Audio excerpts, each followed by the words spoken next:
Welcome to Rewatch and Rank. On this channel, we rewatch older TV shows, provide a summary and opinion on the episode before ranking each episode against each other. Today's episode is Grey's Anatomy, Season 1, Episode 3, Winning a Battle, Losing the War. With our episode in a nutshell, we give a brief summary in 1 to 2 lines about exactly what happens within this episode. The bike race leads to Kevin's brain death, that provides organs to Lloyd and other patients, while Viper is reckless and nearly dies from his bad choices. Now we're going into our scene by scene summary, where we summarize each scene or collection of scenes and provide an opinion on those scenes. The episode starts with Meredith waking up in the early morning to Izzy hovering over her bed and staring at her while holding a mug. She then says that George's bedroom is bigger than hers. Meredith gets up annoyed and then trips before limping through the hallway as Izzy follows her, explaining that she needs the space as she has more clothes. George butts in, coming out of his room, saying he got there first, but Izzy says that it's Meredith's decision as it's Meredith's house. George tells Izzy that his room is just 2 inches bigger than hers, but Izzy says that he has a bigger closet. George tells Izzy to just put her clothes somewhere else, but she insists that everywhere is filled with Meredith's mother's boxes. George asks when her mother is coming back in town, because maybe they can put the boxes in storage, and Izzy suggests unpacking a few things to make the house more homey. Izzy mentions finding surgical tapes, and George quickly asks if they can watch the tapes together, but Meredith slams the bathroom door in their faces before she reopens it briefly to take the mug of coffee from Izzy, and then slumps against the other side of the door, holding the coffee, while George asks from outside tentatively if she wants some privacy. First off, I think we all know, standing next to someone's bed with coffee while they're sleeping is creepy. Also, if somebody is actively ignoring you and you're trying to talk to them and they are giving no response while walking away, maybe take the hint, leave, and come back later. And then on Meredith's side, she made her bed. She has to lie in it. She had the opportunity to choose strangers to live with, and she chose people she works with that she knows well, who feel comfortable watching her sleep and bothering her in the hallway first thing in the morning. It's called making your bed and having to lie in it. We then join Bailey on her way to work as she stands on a street corner, looking around confused as Derek comes up and greets her. But she tells him to be quiet, and he reminds her that he's her boss. But she's just mumbling to herself that something important is happening that day, and she just can't remember what it is, and she's trying to remember. Derek watches for a while before he basically gives up on talking to Bailey and walks forward so that he can cross the road. But then Bailey gasps and grabs him just as several bike riders race past them, with some of them wiping out and a lot of them are nearly hitting him, hitting the cars in the traffic. Essentially, it's a very chaotic scene. The bikers come out of nowhere, they cause a lot of chaos and damage as they run by, and I also can't help but think how coincidental that just as they happen to be on that street corner, the race happens to go by where they're standing. Of course, they had to set up the episode, so that had to happen. But what are the chances? Arriving at the hospital, Bailey starts complaining to the interns who are following her about the fools on bikes killing themselves. Natural selection, that's what it is. Alex asks George if Bailey is off her medication, and George is surprised he never heard of the race. Meanwhile, Richard, Burke, and Derek are standing in front of the OR schedule board with pride at how well organized it is, saying that they may even get to have an early night. But Bailey passes and tells Richard, Dead Baby Bike Race Day started 20 minutes ago, leading to the board being completely erased to allow room for all the trauma surgeries that they expect to be incoming. George explains to the other interns that every year a bar holds an underground bike race while they change into trauma coverings, and he notes that it's completely illegal. Meredith adds it's a bunch of bike messengers racing against traffic trying to beat each other for free shots of tequila, and Alex thinks it sounds like fun, and George says the only rule is no eye gouging. While Christina complains about being trapped in the pit instead of being in OR, Bailey orders one of them to go up to the OR floor in order to help Richard. Everyone raises their hands except Meredith, and Bailey picks George. Bailey warns the others not to mingle with the ER interns, telling them to sew fast, discharge fast, and take bodies up to the OR yesterday. Her final warning is not to let her catch them fighting over patients. The interns run and jostle for position and see injured bike riders everywhere, which Christina compares to candy, but with blood, which is so much better. Izzy and Christina face off to grab at a patient they both think is interesting, fighting over it. Obviously, we have the exposition explaining what the bike race is in more detail, and then they immediately fight over patients. Now, to be fair, they were told not to let Bailey catch them fighting over patients. So, as long as they're not caught, the implication is they could, but that's being sneaky and bending the rules. You were told not to fight over patients. You should not fight over patients then. As the implication of those orders was don't fight over patients. But in the literal sense, she said, don't let me catch you. So I think then they are free to fight. Meredith then, while looking over the ER, happens to notice Viper, and he's sitting there with bicycle spokes lodged in his side, sticking out. She then says she'll take him, but Alex says she'll have to beat him to him and races Meredith to claim him. Alex says they can flip a coin and he'll be heads because he has one. Then Meredith pulls the bed curtain for privacy and fights with Alex over Viper. After she wins the flip, Alex decides he still wants the case and isn't going to honor the coin flip. And she says that he just wants it because it's surgical, but then he claims that it's just superficial. Viper pulls back the curtain and asks if they can just take the spokes out so he can win his race. Meredith tells him that they have to run some tests first, but Alex just takes the spokes out, saying it's superficial. He then gives up on the fight, leaving Meredith to sew Viper up so he can finish his race, and Viper calls him a good man, while Meredith is left speechless. We have the return of Alex's ego from episode 1. He thinks he knows best, even though he doesn't have the experience. He thinks it's superficial, but he does absolutely no tests to confirm it, and you cannot tell when something is stuck inside somebody what it's hit internally just by looking from the outside. So Alex's ego once again is causing a problem, but we forgive him for it because, like I said, he does grow on you. Christina, Izzy, Burke, and Derek in another room look over their patient. Christina describes what they know about the patient so far, including that he's a John Doe, and she gives out his current status. Izzy advises of the test results of some of the tests that they've done so far, asking if they should get him to the OR. After performing his checks, Derek asks Burke if he's cooked, and Burke, who is also doing his own checks, announces that the bike race has claimed its first victim. Derek then turns to Izzy and Christina and tells them just to perform confirmatory tests, noting that if he doesn't respond in the next 6 hours, then they'll declare him.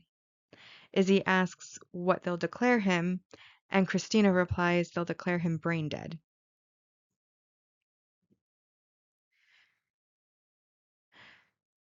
This scene, it is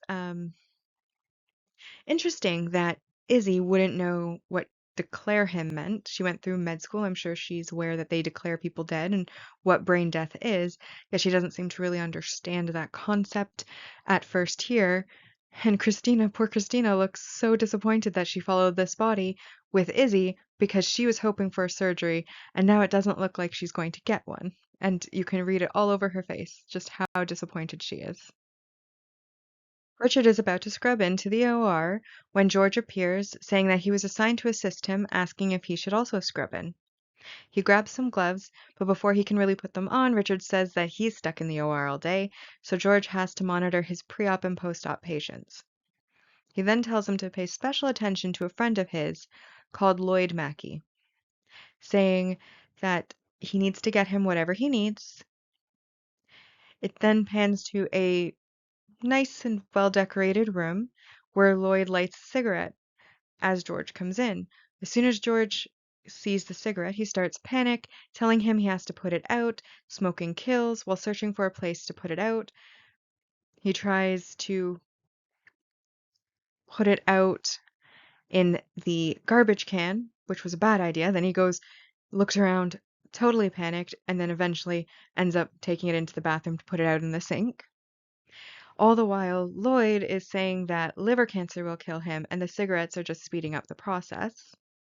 George insists that there's always hope, noting that he's at the top of the donor list for a liver. He's at the top of a donor list for a liver. Lloyd tells him he's been at the top of the donor list for 8 months, using a baseball metaphor to say that he's on the way out. George then asks if he likes baseball, but he says no. Then George says Richard assigned him to look in on him, and Lloyd mentions that Richard is a friend who's been his doctor for 30 years. George says he'll help with whatever he needs, and Lloyd says he's sure he can think of something in a way that gives George pause. I I still don't like George. He never grows on me right up until he leaves the show, but I will try to stop mentioning it as often going forward. But just remember, I'm not a fan of George, so any storyline he's a part of, I'm not as interested in his other storylines. However, I will concede that in this scene, his absolute panic over where to put the cigarette out and his like jumping around to different places trying to find the best place to put out the cigarette. It is comedic. It is funny. I chuckle. I laugh out loud. It's a good scene that he's a part of, but I still don't like him. Izzy and Christina are still in the little room next to the OR doing checks on John Doe, while Izzy worries that he won't respond to any of their tests and makes note that they only have 5 hours left.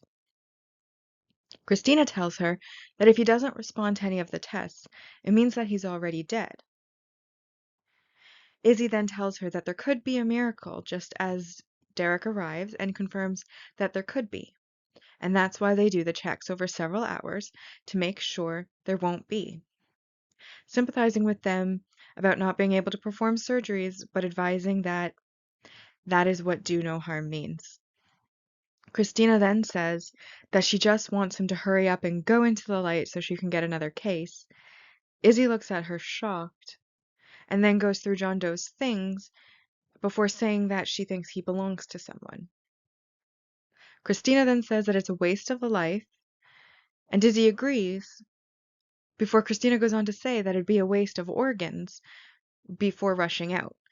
Obviously, in this case, we know that Izzy is a very empathetic character. She empathizes greatly. So when she says it would be a loss of life, she's talking about his life, whereas when Christina says it, she's talking about all of the other patients his organs could potentially save. And Christina has decided to try to make lemonade from lemons and try to get herself the surgery that she wants, whereas Izzy goes along more for the fact that she thinks he belongs to someone, that he has a family. She notices his pants are mended. She notices that he has new sneakers, things that she thinks indicates a family. But it definitely highlights the difference between the characters, though even with their different motivations, they still will end up working towards the same goal. Back in the ER, Meredith sews up Viper, and while she does so, he flirts with her, but she ignores it and pleads with him to let her do some tests because he could have internal bleeding and she could have him gone within an hour with just one test. He tells her no because he has to finish the race, and she points out that at this point he can't win anyways. And he mentions that the party at the end is what his goal is, asking if she wants to meet him there. She says he's leaving against medical advice, so before he goes, she asks him to sign an AMA, which is an against medical advice form. After he signs the form, he gets up to leave, but then turns around, grabbing Meredith and kissing her. Viper leaves and Meredith seems amused as she begins to strip the bed. Then she looks up and notices Derek standing outside looking at her. Derek enters, asking if she's making out with patients now, and Meredith asks if he's jealous. He tells her he doesn't get jealous asking her out. She says no, and he tells her that he almost died today, and how would she feel if he had died and she never got to go out with him? She tells him to get over himself and then asks him if it's the chase. Derek looks surprised, but Meredith goes on telling him that it must be the thrill of the chase. She lists all the reasons he knows it's a bad idea to date her before saying it's just a game to him, repeating that it has to be the chase before she leaves. Now, in this scene, obviously, we know that consent is important. You don't just grab people and kiss them. But she seems completely unbothered about it, so I don't consider it a huge deal. She obviously is more amused by it than not. But it's the principle. Putting that scene in, that's very negative messaging, negative behavior. You don't you don't do that. You shouldn't do that. And then when she's talking to Derek after, she lists out very good reasons for why she keeps saying no. He's her boss, it's against the rules. She's said no verbally. However, her body language is never as clear as her words. She lists out why it's a bad idea, but it's in a flirty manner. Uh, what is the percentage that they say body language is what, 80% of communication? 90%? It's a very large portion of communication, body language. And everything in her body language says she likes Derek, she wants to go out with Derek, she wants to be with Derek. Every single bit of body language. It could just be the chemistry between the actors, but obviously we know the future, as this is a rewatch, so we know that they're going to be together. And everything about her says yes, while her mouth says no. Now, again, I respect Derek because he does respect her wishes. He keeps pushing because he can tell with the body language that she does want him. But when she says no, he doesn't push. He doesn't just randomly grab her and start kissing her against her will. Every move that's been physical between them, she has initiated. And that is why I respect Derek and I think that they do deserve each other in the end. And again, I will reiterate for Viper, he's a good looking guy. He had an accent. I didn't have a problem with Viper, but his actions were very unethical. And I would like to reiterate once more that consent is not an option, it is a requirement. Izzy and Christina burst in on Bailey, who is currently performing a surgery. They ask her if they can harvest their patient's organs, but Bailey says that getting organs from a John Doe is a long shot, and they need to ID him and contact the family to get consent, but she says to just let the man die in peace. Christina, who really wants that harvest surgery, pushes, asking that if they can ID and get consent, and then she kind of leaves it hanging. Bailey then tells them that if they can ID the patient, contact his family, and get the consent form signed, they can have the harvest surgery. Izzy and Christina hurry away before she can change her mind. And this scene brings into the question, if you're doing a good thing for the wrong reasons, is it still a good thing? My personal belief is that it still would be a good thing, but not as good as it otherwise could have been. Like on a scale of 1 to 5, it would go from a 5 to a 4 because it has that shadow of you weren't motivated by the right things. But it's still a good thing. A good thing is a good thing, regardless of the reason that you're doing it. Alex walks over to the counter and George is sitting at a desk behind it, hiding behind a chart. Alex asks him what he's doing, and George says that he's hiding from a VIP patient that likes him. Alex tells him he should go for it, but George says he isn't gay, which surprises Alex, who then walks away. Izzy and Christina arrive at the desk, and George asks Christina if she or Meredith, stressing Meredith, think he's gay. She asks him if he is, and when he says no, she also seems surprised, but unbothered. A woman who appears to be a nurse then comes over to Izzy and Christina, and then Izzy hands over the hotel key card for her to give to the police so they can try and find John Doe's family. The nurse immediately clocks that they want the harvest surgery. And then when they finish talking, George asks them if they really have a potential organ donor, asking for the blood type before scrambling to compare it with Lloyd's chart.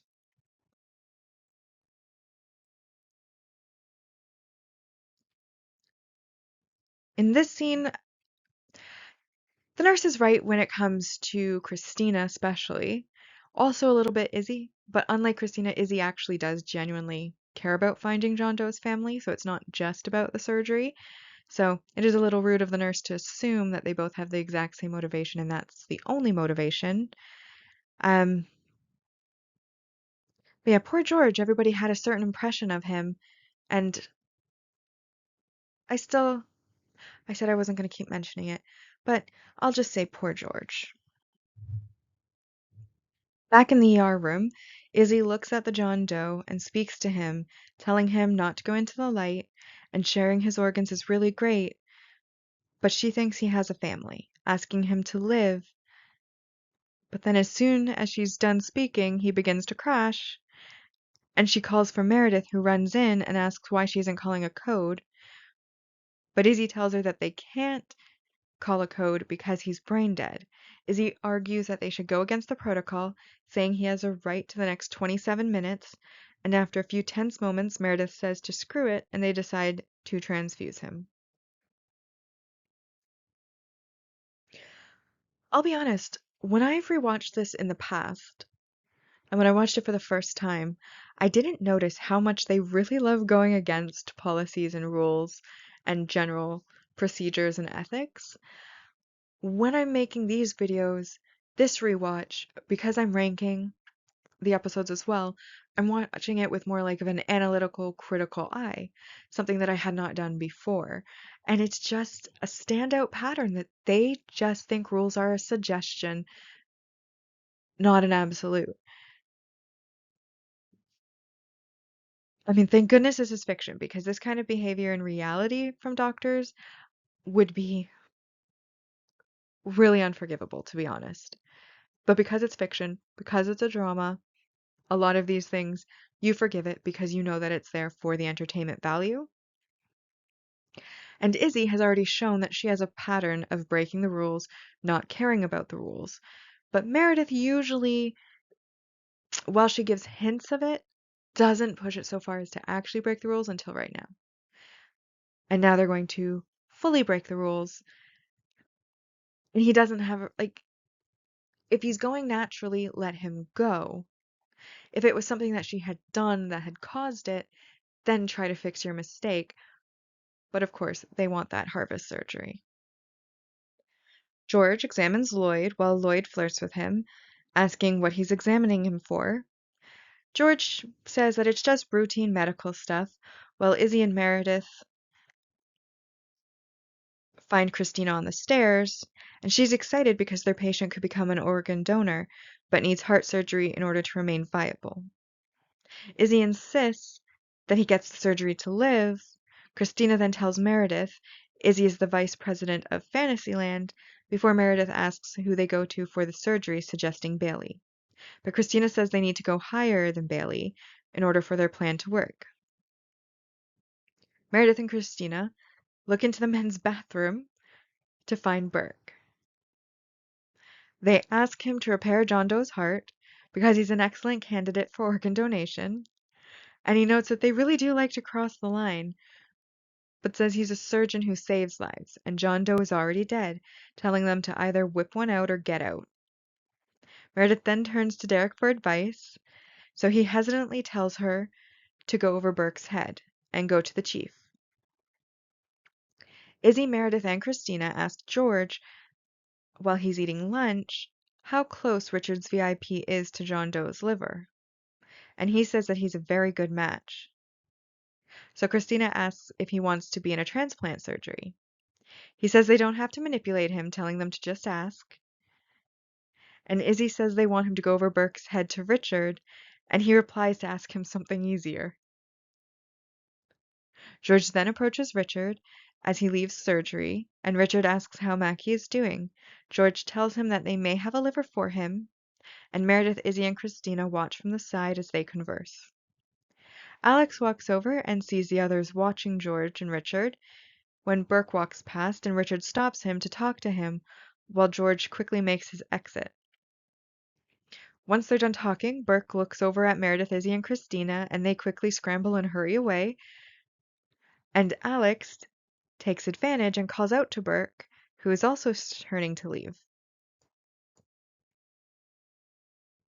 I like how it becomes this whole conspiracy where they just gather one at a time. It starts with Izzy and Christina, then Izzy pulls in Meredith to save him when he's coding, and then they pull in George in order to get Richard involved so that they can get Burke to get the surgery. And after all of that conspiracy and going rogue in order to get this surgery, Alex just stumbles upon them acting suspicious and then, "Hey, Burke, how you doing?" so that he can get in on it and take advantage. It's a really fun scene. Alex gets to assist Burke in open heart surgery. From the gallery, Christina says she hates Alex, as the surgery should have been theirs. Meredith confirms that Alex is vermin. George is scared of Burke, thinking that he'll need to dodge him for the rest of his career, but Izzy is just happy that their patient is getting the surgery. A nurse then enters and tells them that their John Doe has been identified, and his wife is on the way. Derek brings Shelley, the wife, into the little ER room where Izzy is waiting, and then leaves, saying to page him if they need him. Izzy tells Shelley, when she asks if there's any chance he could wake up, that they can hold off until morning, but if there's no change, they'd like to speak to her about organ donation. Now, as for Christina and Meredith, they can't really complain. They ran away. They ran away from Burke in a scramble, scared of him. So they can't really complain that they didn't get to be part of the surgery when they're the ones who left. And Alex simply took advantage of an opportunity that was there. There was once a movie that I saw, I think it was on like MTV or Much Music channel. It was called American Mall. And there is this one scene that has always stuck with me. I literally never saw the full movie. I literally put it on for a couple minutes and it was this scene that happened to be playing, and I've never forgotten it. The one character comes in and the mean girl character goes, "You're never going to get anywhere in life unless you can see an opportunity and take it." And then the nice girl character goes, "Well, I would never step on someone when they were down." And the mean girl character walks up to the edge of like the stage she's on and she looks down at her and says, "That's why I'm successful and you're stepped on." And that line has stuck with me my entire life since I saw that little snippet of the movie. And I feel like it applies perfectly here. Alex saw an opportunity and he took it. And that didn't matter that the other people may have deserved it first, may have done all the work to get that opportunity. He saw it, he took it, now he gets to be in the surgery, and they just get to grumble about being left out. I also would call out that of all of them, Izzy is definitely the person that they wanted to greet their wife initially because of all of them, she's the one that actually cares about the patient as a patient, not as a potential organ donor. Richard goes into Lloyd's room and he wakes him up to ask how he's doing. Lloyd then mentions that George won't let him smoke, and Richard tells him that George may have found him a liver. He then hides his face, trying to hold back his tears, while Richard pats his shoulder in comfort and George leaves the room. It's a cute scene. I like the emotion on it. The emotion is believable, especially the trying to hold back the tears but being unable to because someone's finally given you hope that your life is going to be saved. But, as is my nature, I do have some criticism. It's a small thing, but at this point, the wife has just arrived. They have not gotten consent from her yet that they are going to be doing an organ donation surgery. Because they do not have consent yet, while Richard does hedge it and say, that they may have found him a liver. The fact of the matter is, he's made this man cry. He's gotten his hopes up. He's suggested that his life is about to be saved, that he's going to be able to live a lot longer. And he doesn't even have a sure answer yet. It's still only a possibility. And I feel like, just personally, I would want you to wait until you were sure.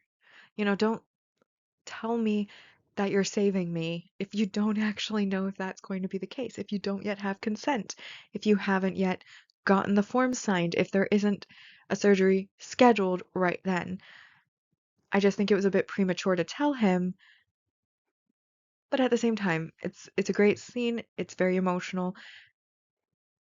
and we get to see that hope and everything, kind of both sides of the coin, the person who's donating the organ and the person who's going to get it, and that reaction. But I do wish they had waited until after the forms were signed to give that hope to Lloyd. Alex waltzes into the locker room, saying that he smells of open heart surgery and it smells good. Meredith, who is already in there, at her locker, he gets right in her space so that she can smell how good he smells. And Meredith grabs him, saying that she has problems of her own, and if he wants to steal and take credit, fine, but to stay out of her way, and that he smells like crap. Derek walks in, and Meredith immediately goes back to her locker while Alex tells Derek that she attacked him. And then she goes to really attack him, but Derek catches her and tells Alex to leave or he might let her attack him with her tiny ineffectual fists. Alex makes his exit, and her and Derek make eye contact and he asks what. She says nothing and goes to speak, but then decides against it, closing her locker and making as if to leave. He opens the door for her, and she looks at him again for a few seconds before once again saying nothing, and one more time she looks, says nothing, and then she walks away. In this one, I don't know what to make of Alex's actions. He kind of gets all up in her space, but I feel like it's in a brotherly way, in kind of like a bear huggy way, not in a he's like a predator trying to attack sort of way. But at the same time, it makes her uncomfortable. She ends up attacking and like pushing him up, but then that's more so because she's in a bad mood and he stole the surgery and is now rubbing it in their face, which again I feel like is a brotherly thing to do. Because I can see the future, because I'm rewatching this, I know that they do end up as good friends. They do form a bond over time. So maybe that's why it colors in my mind as more of a brotherly sort of behavior as opposed to anything else, like a brother kind of picking on his younger sister type idea. But I could be wrong, and I'm curious to see how other people interpret the scene, but I see it as a very brotherly way. And then again, we get to see the chemistry between Derek and Meredith. She doesn't say anything to him. They just have these moments of eye contact, the going to speak, the not speaking. But so much is said in the body language, and I think that shows how good of an actor the actress who plays Meredith is, because her body language says everything she doesn't say. And I definitely recommend giving the scene a watch so that you can actually experience that for yourself. Now, after a rather shitty day, Meredith enters her house to find that Izzy and George have been going through Ellis's tapes and the boxes that are around Meredith's house. Meredith becomes furious, asking why they touched her mother's surgical tapes. She gathers them up as Izzy says that when she's upset, she likes to nest. Meredith rants about what they won't do as roommates before storming upstairs, and Izzy and George exchange looks and giggle. Then, the next day, as she's heading to the hospital, Meredith complains to Christina about how her roommates are everywhere all the time. Izzy's perky and George is helpful and considerate. They share food and they say things, move things, and breathe. Christina suggests she kick them out, but Meredith says she can't, as she's the one who asked them to move in. So Christina asks if she's just going to repress everything into some dark, twisted place until one day she snaps. And Meredith says that's exactly what she's going to do. And Christina tells her that that's exactly why they're friends. Then Alex comes up behind them, as they enter the hospital, and he complains about being stuck in the pit again, and Christina getting the harvest surgery. Annoyed with Alex, they both jokingly consider becoming lesbians before deciding to take the stairs instead of taking the elevator with Alex. On the one hand, everything that Meredith is listing about her roommates are good things objectively, that they want to help out, that they're nice, that they cook, that they're, good people, but that she hates it because she was in a bad mood. But also, it's her job to set boundaries. Like, she should be setting those boundaries. If these things bother her, if she doesn't want them, well, first off, she had her chance to get strangers and she denied it and turned away from it. And the second thing is obviously that she should be the one setting boundaries. It's her house. She's invited them to move in. She doesn't feel she can kick them out because she invited them in. So rather than repress everything, maybe she makes boundaries. But of course, at the same time, she was upset. And she is upset. And probably when she is no longer upset, these nice, objectively nice things that she is describing will be things that she's grateful for. All right, so our John Doe was named Kevin. And Christina talks to Shelley, who is Kevin's wife, and his daughter. She goes over the forms for organ donation with her rather bluntly. Once she gets the form for organ donation signed, she then asks about his eyes to help people see. And Shelley then signs a second form. But then Christina gets to asking about the skin. This is where Shelley gets teary, asking how they would hold the funeral if he doesn't have his skin, reiterating that it's his skin. And Christina, unable to deal with the tears, leaves the room, and the mother and daughter hug behind her as she leaves. Bailey, who's been watching from the side, follows Christina into the hallway and asks what she thinks she's doing. Christina explains to Bailey that she isn't a people person, and it's too hard for her to talk to patients' families.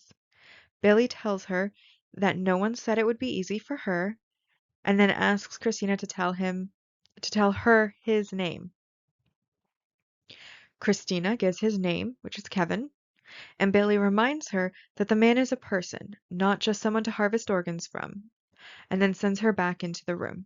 Through the windows, we can see that Christina goes back into the room and appears to have a actual conversation with the mother and daughter pair, though we as the audience don't get to hear what she says. Again, I don't have much to say about this one. Um, she's just asking for forms. She has her little crisis. She gets her wake-up call from Bailey, goes back in. The only thing that I question about this scene, is why the daughter's present. She seems kind of young. I feel like this would be a scenario where if I had children, I don't, but if I did, I would leave them with like a grandparent or a friend of the family, or leave them with somebody who can watch over them while I have these kind of serious conversations. Because not only as a parent would I not want my child to hear these types of serious things, I also, as a child, would not have wanted to hear about one of my parents' organs being taken out, them losing their eyes, their skin. It's a bit morbid, it's a bit icky, and as a child, I would not have appreciated this conversation or being a part of it. I understand why the daughter said absolutely nothing. It was kind of just sitting there, and that's because that's exactly how I would be too. I'd be like, why am I here right now? I think they could have left the child out. I know she was there kind of for that hug scene with the mother to show, oh, this family is in grief. But at the same time, I'm like, as a child, I wouldn't want to be there. And I really don't think that a child should have been part of that particular conversation that the mother was having. The mother, maybe once she signed the forms, could then go home and then explain to the daughter that her dad did a good thing, that he's going to be giving his organs so that other people can live, blah, blah, blah, but be able to position it in a way that a child maybe would understand and is not maybe so graphic as, oh, we want to take his eyes, we want to take his skin, we want to take all his organs out. Okay. I just think that the mother should maybe have thought about that a little bit. George examines Lloyd's health for the transplant surgery to make sure that he can go through with the surgery. Lloyd flirts with him again, and George awkwardly tells him that he's not gay. Lloyd smiles and explains that he never thought he was gay. saying that dying is a get out of jail free card. He can be as bold as he wants, and there's nothing anybody can say about it. He then asked George if there was ever anyone George was attracted to, but he knew he couldn't have, leading to George stuttering and stumbling over a bunch of half sentences before he finally admits Meredith. They then sit there awkwardly, and honestly, this scene is just awkward all around. I kind of felt very uncomfortable watching it, and I do not think that an illness is a get out of jail free card. I think if you are knowingly making people uncomfortable, even if you're dying, you should still be considerate of those people. You know, the golden rule, treat others how you want to be treated. It's a very good rule. I like to live by that rule. If it's something that would make you uncomfortable, maybe don't do it to other people because it will make them uncomfortable.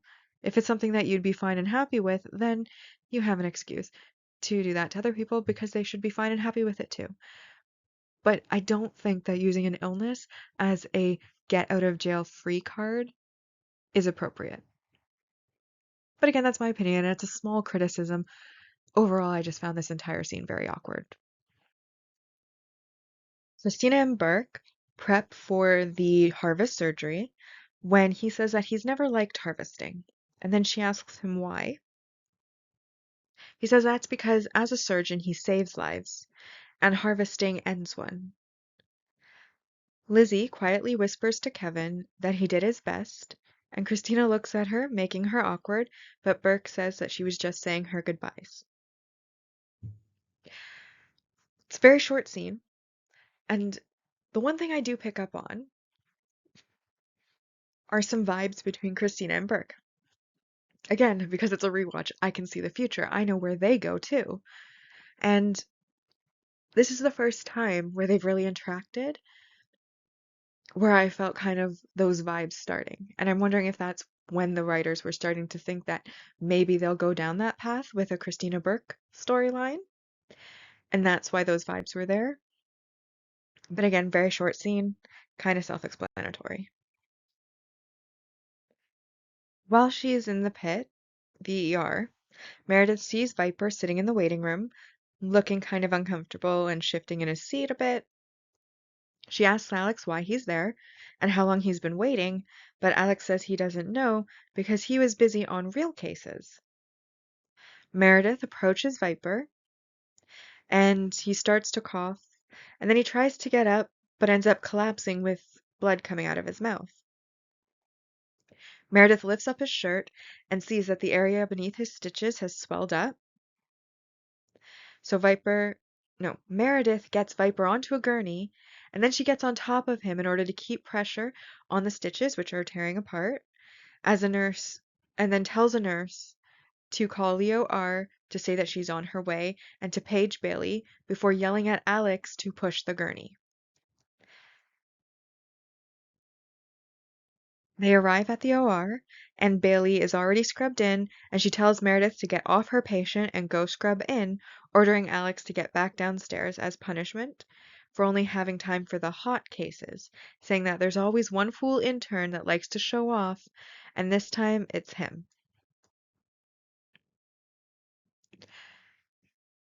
Alex, once again, experiences karma, and once again, Meredith is the instrument through which he receives his karma.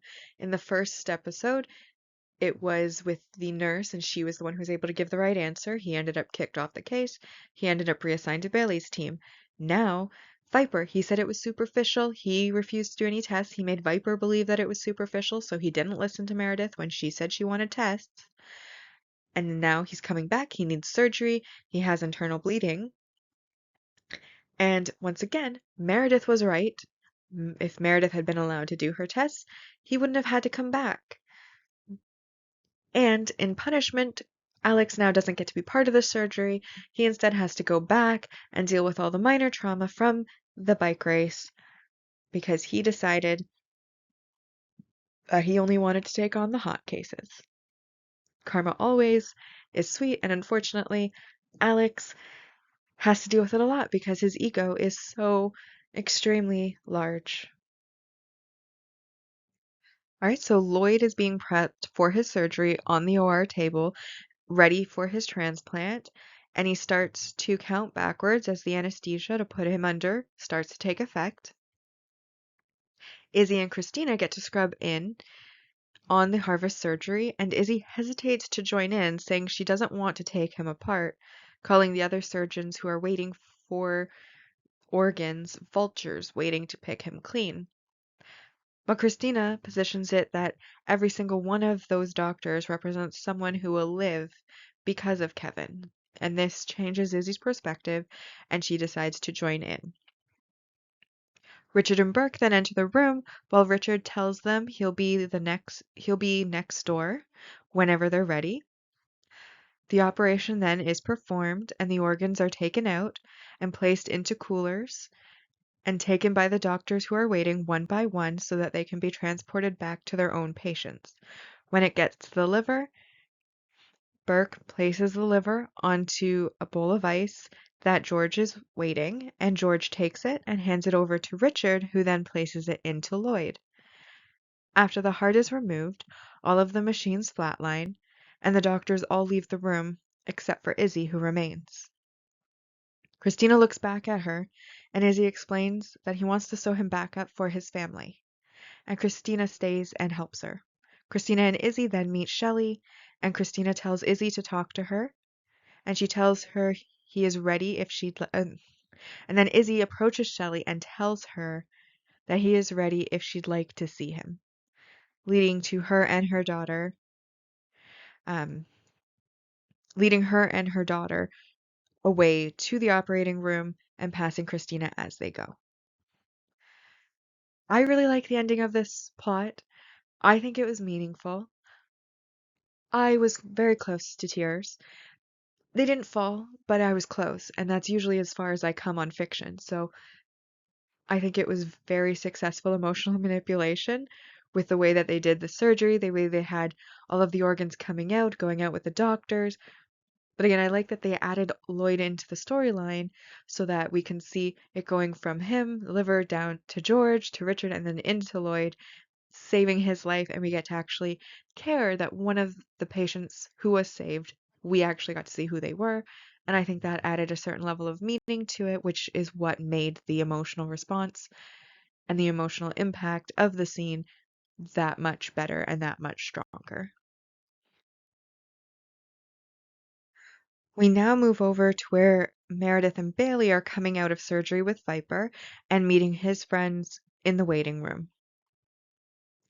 The friends, who are being rowdy and somewhat disrespectful and loud in the waiting room, ask if Viper's okay. Bailey, being upset about the whole bike race, start to finish, starts shouting at them that no, he is not okay. Not at all. She then tells them that he hurled his body down a concrete mountain at full speed for no good reason, and that they generally treat their bodies like it can't break down, saying if they want to kill themselves flying down a concrete mountain, go for it. But there are other people walking, driving, and trying to live their lives on that concrete mountain. And one of them, this is where Meredith interrupts her, calming Bailey down. And then Bailey goes on to say that, in her opinion, he is not fine. And then she storms off. Awkwardly, Meredith tells them that Bailey is just tired, but that Viper will live. This type of no-nonsense blunt rant is exactly why Bailey is one of my favorite characters, start to finish. Bailey is really great, especially it's just her personality, it's her lines. She is an amazing character, and the writers did such an amazing job when they wrote her. And she's right, of course. With public spaces, there's always two schools of thought. There's the thought of because you are sharing that space, it is a public space that you ought to be considerate of those around you to make sure that everyone is able to enjoy that space. And then there are people like Viper and his friends who instead say, because it's a public space, I, the public, can do whatever I want, and who cares about the other public people who are sharing that space? It's about me. And we don't like them. Generally speaking, I don't like them. And Bailey in this speech says exactly what we were all thinking about how there's a reason that bike races like this would be illegal.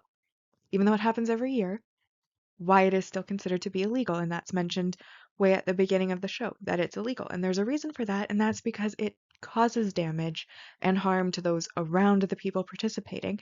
And obviously then, the people who are participating aren't great people because they aren't thinking about the people that they're harming, the people around them. They're just doing whatever they want to do.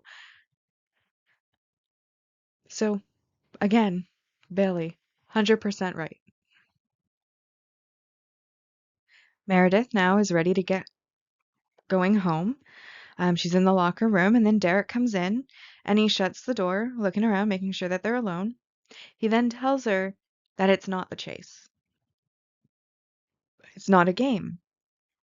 It's her tiny, ineffectual fists and her hair. Meredith raises her eyebrows, and he explains that her hair smells nice. He then says it is also her bossiness keeping him in line. She tells him she still won't go out with him, but he leaves saying, "You say that now." And then she smiles to herself, continuing to get her things to leave. Again, there's so much chemistry between these characters, and their body language is very well written in. But I am starting to get a little bit tired of the back and forth because it's so obvious that they have all this chemistry, because it's so obvious it's going to go somewhere. It's kind of that feeling of just get on with it already. We know where it's going. And even if I hadn't been rewatching, even if this was a first watch through, the chemistry, the body language between these characters, I would still think the same thing. I'd be like, this is inevitable. It's going to happen. Just get on with it already. But I love the chemistry too. So I kind of both love and hate knowing the future because I know they're going to be together. So I'm even more so get on with it. But I also firmly believe the first time I watched it through, I also was feeling the same way that they should just get together already. It's clear and obvious in every action that they take that they want to. So just do it. Lloyd wakes up after his surgery and he asks Richard, who's standing there, how it went. And Richard tells him that the surgery went smoothly. And Lloyd sighs, saying he has to quit smoking before he smiles.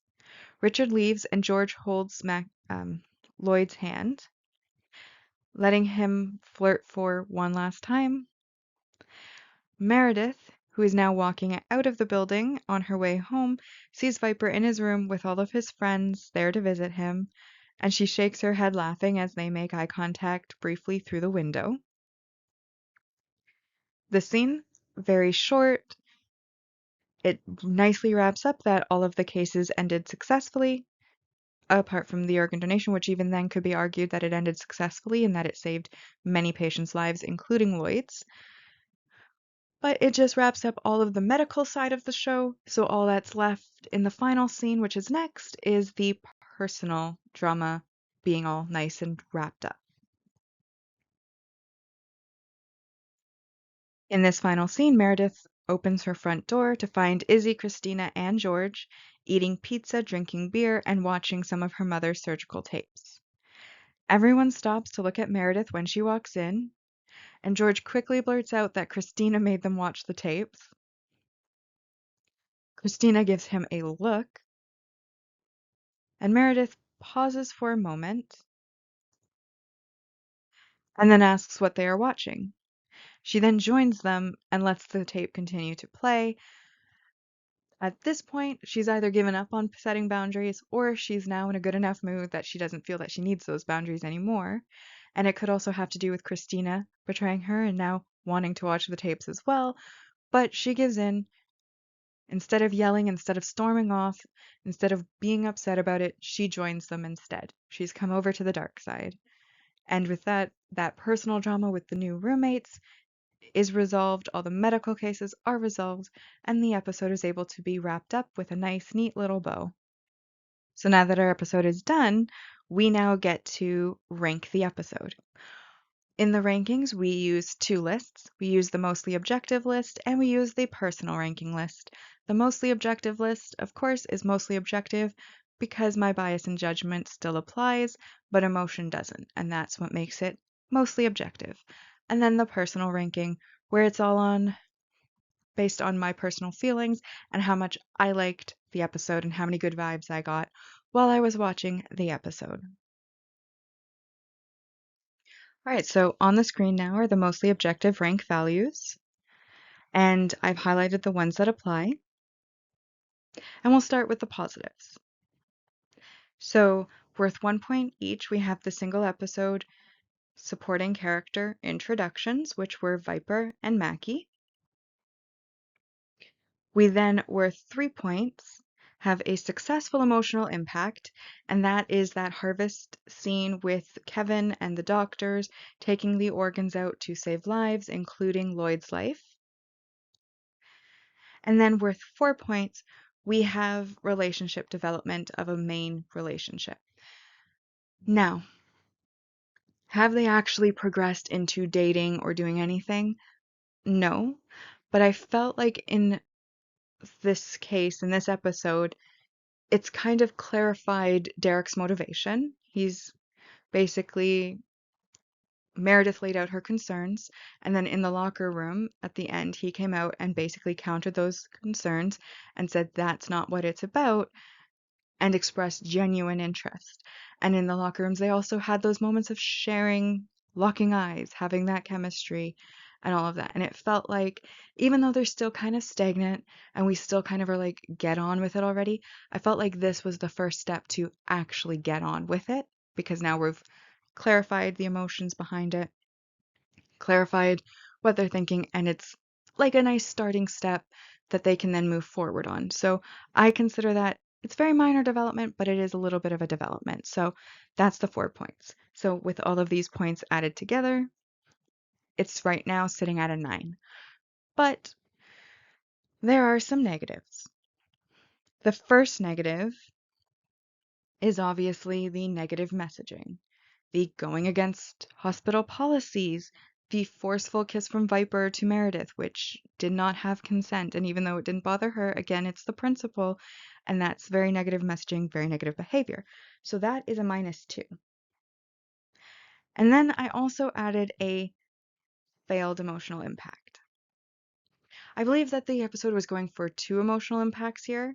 The first one obviously was the successful one, or sorry, the first one actually was the unsuccessful one. And that's when Richard tells Lloyd that he's getting his liver, maybe, because they haven't gotten consent yet, and Lloyd starts crying.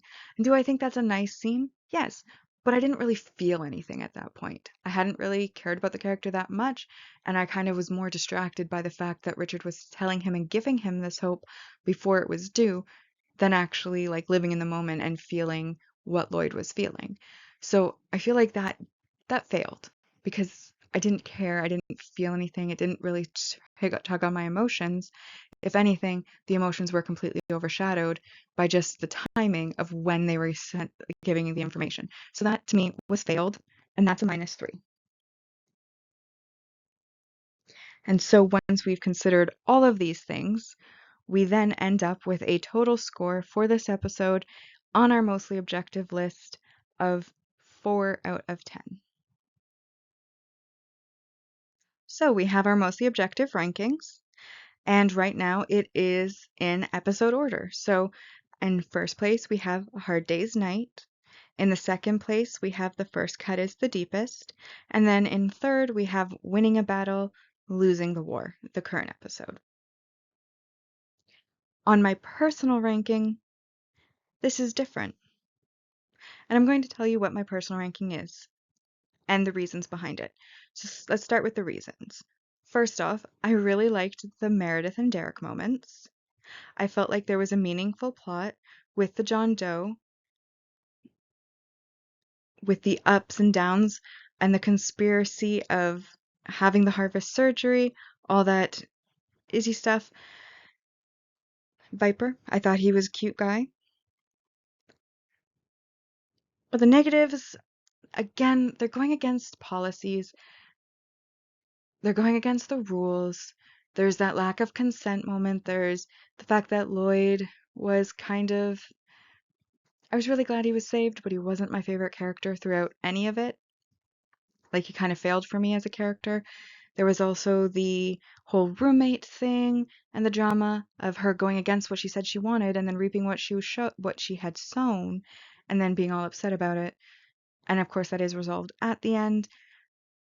But I feel like it had a lot of moments in like the personal side of things. And while there were successes in the episode, there were also negatives. And so I figured that balanced out to a completely average score, and I gave it a 5 out of 10. This does, however, make my list out of episode order. So A Hard Day's Night still holding at spot 1. In second place, we have this episode, which is Winning a Battle, Losing the War. And then in final place on my personal ranking, we have The First Cut is the Deepest. All right, now we get to our season rankings, or series rankings so far. In each season, we rank each episode against each other, but for the series overall, we're ranking each season against each other. And the way we find out how good a season is that we add up the scores for all of the episodes in that season, and then at the end, we will make a percentage, and that's going to determine the value for that season. And then once we've completed the series, we'll then know which seasons were the best and which ones were flops. So in this first season, we have 8 episodes, so that's a maximum score of 80 points. And with this episode, we scored the mostly objective, ranking at 4 out of 10. So that brings the current season 1 total to 19 out of 80. And then on our personal side, we scored it a 5, and that gave it a total of 14 out of 80. And so with that, we have now rewatched and ranked Grey's Anatomy Season 1, Episode 3, Winning a Battle, Losing the War. Like and subscribe if you'd like to, and I'll see you in the next episode.